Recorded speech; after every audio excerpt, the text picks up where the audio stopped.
Friends అందరూ ఎలా ఉన్నారు? వచ్చింది అసలు ఇది రాజమౌళి గారి సినిమానేనా, ఇది వారణాసేనా అనేటటువంటి ఫీలింగ్ మీకు తప్పకుండా కలిగిద్ది. నాకు కూడా కలిగింది అనమాట. ఏదో పెద్ద వెకేషన్ అయితే కానీ ఇప్పుడు ఏదైనా అప్డేట్ ఇవ్వాలంటే మన జక్కన ఎత్తడా మీరే చెప్పండి.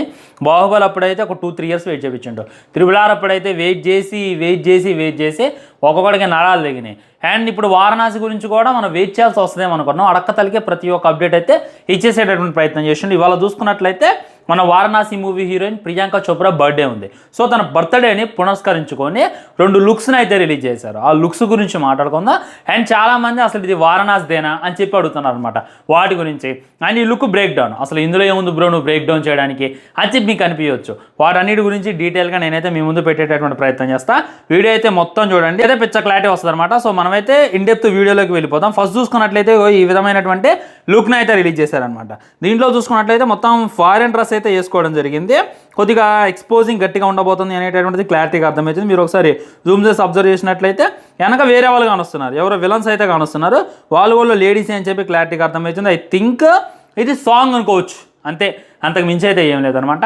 జస్ట్ సాంగ్లో ఉన్నటువంటి ఒక షార్ట్ని నార్మల్గా అలా రిలీజ్ చేసేటటువంటి ప్రయత్నం చేసిండు.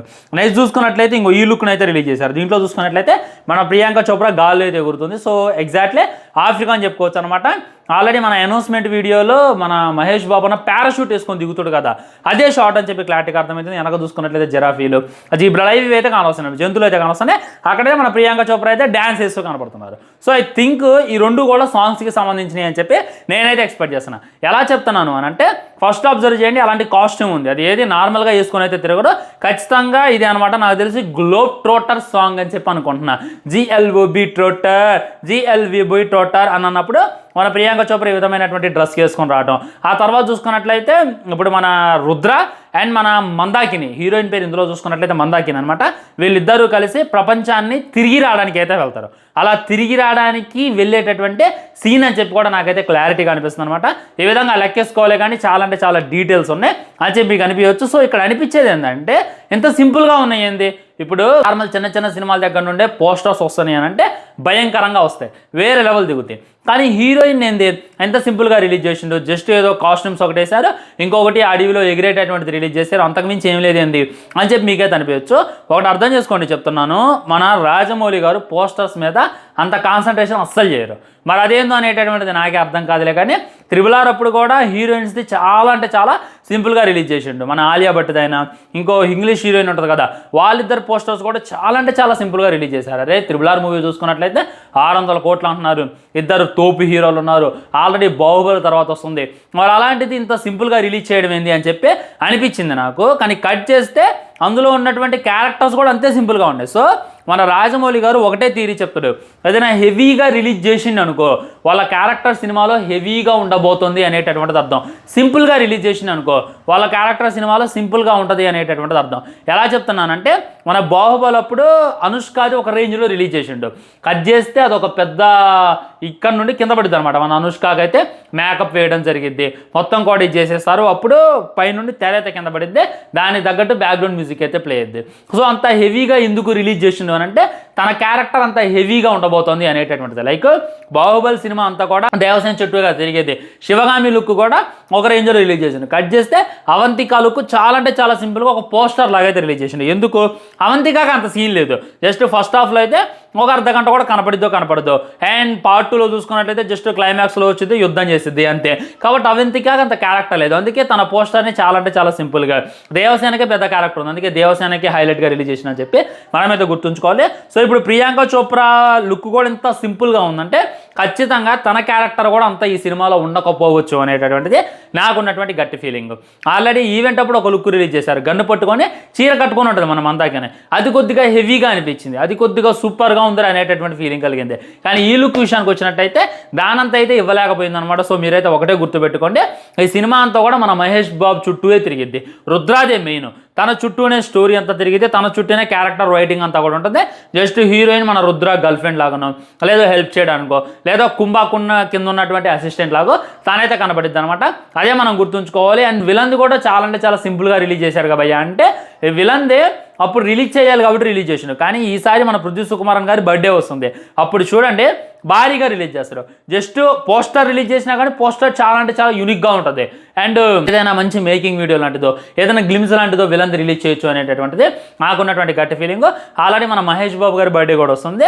సో ఈసారి మహేష్ బాబు గారి బర్త్డే అప్పుడు, పృథ్వీ సుకుమారన్ గారి బర్త్డే అప్పుడు ఎలా రిలీజ్ చేస్తారు అనేటటువంటి దానికోసం కూడా నేనైతే మరీ వెయిట్ చేస్తున్నా.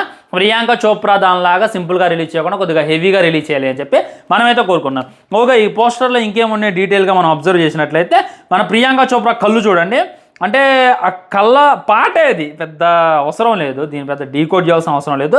ఆ లిప్సింగ్ బట్టైనా, ఆ కళ్ళ బట్టైనా, హెయిర్ స్టైల్ బట్టైనా మనమైతే చెప్పుకోవచ్చు.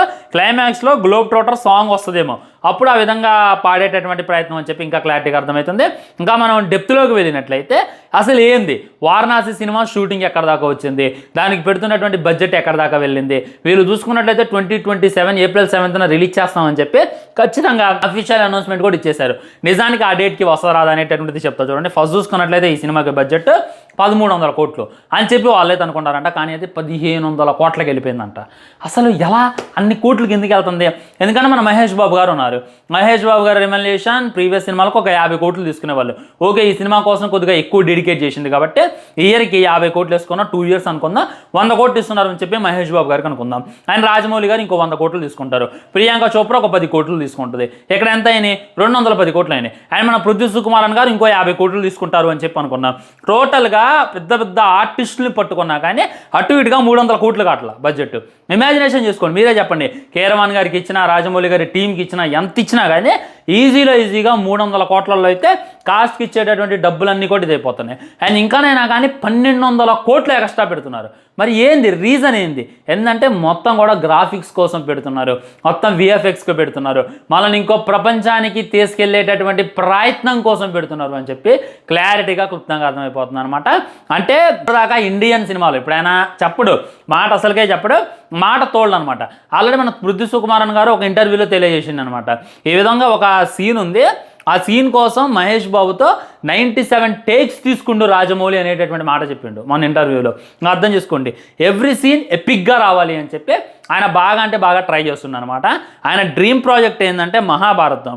దానికన్నా ఇప్పుడు ఆ మహాభారతం తీయడానికి కొద్దిగా టైం పట్టింది. నెక్స్ట్ టైం మరి అది స్టార్ట్ చేయొచ్చు అని చెప్పి నేనైతే అనుకుంటున్నా. దానికన్నా ముందు ఈ రామాయణాన్ని ఫినిష్ చేయాలి. సో ఓన్లీ రామాయణానికి 25 నిమిషాలు ఉంటుందంట. 25 నిమిషాలు 30 నిమిషాలు ఒక ఘట్టం అయితే ఉంటుందంట. అది చాలా అంటే చాలా ఉత్కంఠంగా ఉంటుందంట. దానికోసమే 1200 కోట్లలో అటు ఇటుగా ఒక 500 కోట్లు దానికోసమే ఖర్చు చేస్తున్నారంట. ఒక్కొక్క రోజుకే ₹1 కోటి ఖర్చు అవుతుందంట. ఇక అర్థం చేసుకోండి, రోజులో ₹1 కోటి ఖర్చు చేస్తున్నారంటే కోటి కూడా కాదు, ఇంకెక్కువే ఖర్చు చేస్తున్నారు. మొన్న నేను రామోజీ ఫిల్మ్ సిటీకి వెళ్ళినప్పుడు చూస్తున్నాను అనమాట.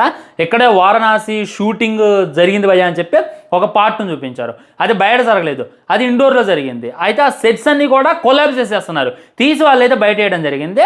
అన్నీ డిఫరెంట్గా ఉన్నాయి అనమాట. అంటే మనకి వారణాసి మూవీ సెట్స్ అని చెప్పి క్లారిటీగా అర్థమవుతుంది. అంటే వారణాసి ఎలా ఉంటుంది దాన్ని అయితే రామోజీ ఫిల్మ్ సిటీలో క్రియేట్ చేసి అక్కడ తీసేటటువంటి ప్రయత్నం చేశారు. ఆల్మోస్ట్ షూటింగ్ చూసుకున్నట్టయితే అక్కడ 1 month జరిగిందంట. ఆ తర్వాత మన రాజమౌళి గారు అండ్ మన మహేష్ బాబు గారు వేరే ప్రాంతానికి, వేరే దగ్గరికి షూటింగ్కి అయితే వెళ్ళిపోయారంట. ప్రస్తుతానికి హెవీ ఘట్టాలు అయితే షూట్ చేసేసారంట. రామాయణానికి సంబంధించింది, మహేష్ బాబు గారు రాములాగా చూపించేటటువంటిది, కుంభకర్ణుడిది, ఆ యుద్ధ ఘట్టం, వాటికి సంబంధించిన హెవీ అన్నీ కూడా షూట్ చేసేసారంట. ఇక అయిపోయిందంట. ఇప్పుడు నార్మల్ షూటింగ్ జరుగుతుంది. లైక్ ఆయన వేరే ప్రపంచానికి ప్రయాణించేది, ఆయన తను గ్లోబ్ ట్రోటర్ కదా, ప్రపంచం మొత్తం కూడా సృష్టిస్తూ ఉంటాడు కదా, వాటికి సంబంధించింది టైం ట్రోటర్. అంటే చాలా యూనిక్గా ఉంటుందంట. మన రాజమౌళి గారు రాసుకునేటటువంటిది, ఆయన వాళ్ళ నాన్న రాసిచ్చినటువంటిది నెక్స్ట్ లెవెల్ ఉందంట. మన రుద్ర ఆ త్రేతాయుగానికి వెళ్ళేటటువంటి కాన్సెప్ట్ ఏదైతే ఉందో చాలా యూనిక్గా ఉంటుంది. ఇంత మట్టికి ఇండియన్ సినిమాలోనే అలాంటి కాన్సెప్ట్ని ఎవరు టచ్ చేయలేదు అనేటటువంటి మాటలు కూడా గట్టిగా వినపడుతున్నాయి ఫ్రెండ్స్. నేనైతే పిచ్చిగా వెయిట్ చేస్తాను. ఒకప్పుడు మన సినిమా బడ్జెట్ 10 కోట్లు, ఆ తర్వాత 20 కోట్లు, మగధీరాకి 20 కోట్లు పెట్టి వస్తాయా అన్నారు, బాహుబలికి 200 కోట్లు పెట్టి వస్తాయా అన్నారు, RRRకి 600 కోట్లు పెడితే వస్తాయి అని చెప్పి నమ్మారు. ఇవాళ చూసుకున్నట్లయితే 20 కోట్ల నుండి ఆల్మోస్ట్ 1500 కోట్ల దాకా మనం ఎదగలిగాం. 20 కోట్లు కూడా కాదు, ₹1,00,000 పెట్టి సినిమా తీసిన రోజులు కూడా ఉన్నాయి.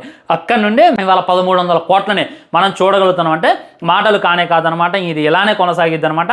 సో ఒడిస్సీ గురించి మాట్లాడాలి, ఒడిస్సీ గురించి నెక్స్ట్ వీడియోలో మాట్లాడతా, దానికి వచ్చినటువంటి కలెక్షన్స్ అన్నీ. సో ఈజీగా ఈ సినిమా బ్రేక్ ఈవెన్ దావాలి అని అంటేనే 2000 కోట్లు వసూలు చేయాలి.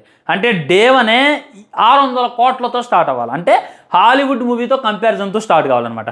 మరి అది అయిద్దా లేదా అనేటటువంటిది మనం ఇన్డెప్త్తో తర్వాత వీడియోలో మాట్లాడుకునేటటువంటి ప్రయత్నం చేద్దాం. ఇది అనమాట ప్రియాంక చోప్రా గారి ఫస్ట్ లుక్స్ గురించి మాట్లాడుకుంటే, ఇది ఫస్ట్ లుక్ కాదు సెకండ్ లుక్స్ అని చెప్పొచ్చు. సో ఆవిడ బర్త్డే కదా, కనీసం ఒక డైలాగు ఏదో ఒకటి రిలీజ్ చేస్తే చాలా బాగుండేది. ఇప్పటిదాకా విజువల్ ఎలా ఉంటుందో చూపించారు, మహేష్ బాబు గారు ఎలా ఉంటుందో చూపించారు, కానీ మహేష్ బాబు గారు ఎలా మాట్లాడతారు, రుద్ర ఎలా మాట్లాడతారు, కుంభ ఎలా మాట్లాడతారు అనేటటువంటిది జక్కనైతే మనకు చూపించాలి. సో నెక్స్ట్ చూపిస్తారేమని చెప్పి వెయిట్ చేద్దాం. ఉంటా ఫ్రెండ్స్, ఇది అనమాట ఇన్ డెప్త్ డీటెయిల్లోకి వెళ్ళినట్లయితే నేను మీ కామెంట్ కూడా తెలియజేయండి, వీడియో లైక్ చేయండి, షేర్ చేయండి, ఛానల్ సబ్స్క్రైబ్ చేయండి. తర్వాత ఇంకో మంచి కంటెంట్తో మళ్ళీ కలుద్దాం. బై బై, నమస్కారం.